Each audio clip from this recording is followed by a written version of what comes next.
ஓம் நமோ வெங்கடேசாய. செங்கல்பட்டு ஆத்தூர் ஸ்ரீ கல்யாண வரதராஜ பெருமாள் திருக்கோயில். பல நூற்றாண்டுகளை கடந்திருக்கும் இந்த திருக்கோயில் ஸ்ரீ வைகானச பகவத் சாஸ்திர முறைப்படியாக கடந்த நூற்றாண்டுகளாக நடந்து கொண்டு வருகிறது ஆராதனை. இந்த திருக்கோவிலில் ஸ்ரீ உவே சௌந்தரராஜ பட்டாச்சாரியார் கைங்கரியம். என் பேர் சுகந்தா.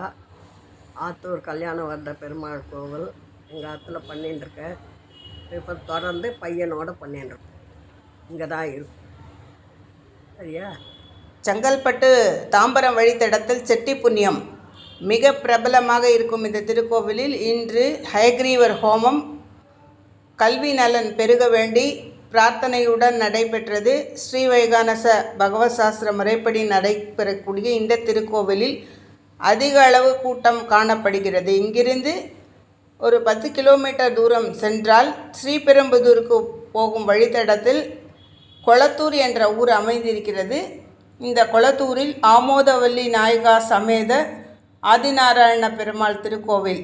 இது கிராம திருக்கோயில். இதுவும் ஸ்ரீ வைகானச பகவத் சாஸ்திர முறைப்படியாக நடைபெறுகின்ற ஒரு திருக்கோயில். அதற்கு அடுத்து 5 கிலோமீட்டர் தூரத்தில் இந்த கொளத்தூரிலிருந்து பாலூர் போக வேண்டிய ஒரு வழி வரும். அந்த வழியில் ஒரு கிராமம் வெண்பாக்கம் என்ற கிராமம் அமைந்திருக்கிறது. அந்த வெண்பாக்கம் என்ற கிராமத்திலும் ஸ்ரீ அலர்மேலு மங்கா சமேத ஸ்ரீனிவாச பெருமாள் திருக்கோயில் ஸ்ரீ வைகானச பகவத் சாஸ்திர முறைப்படியாக இன்று வரையிலும் நடைபெற்று வருகின்ற இந்த திருக்கோவில். கிராம திருக்கோயில்கள் அனைத்தும் சேவார்த்திகள் வந்து கொண்டே இருந்தால்தான் பரிமளித்து கொண்டே இருக்கும்.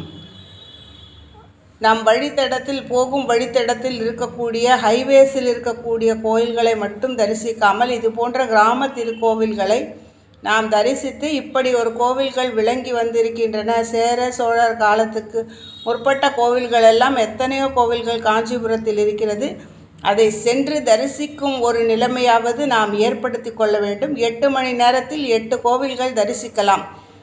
அடுத்து இது புலிப்பாக்கம் புண்டரீக வரதராஜ பெருமாள் திருக்கோயில். பாஞ்சராத்திராகம முறைப்படி மிக சிறப்பாக பூஜைகள் நடைபெற்ற திருக்கோவிலின் இன்றைய நிலை இது. மாற அனைவரும் பயணிக்க வேண்டும் கிராமத்தை நோக்கி.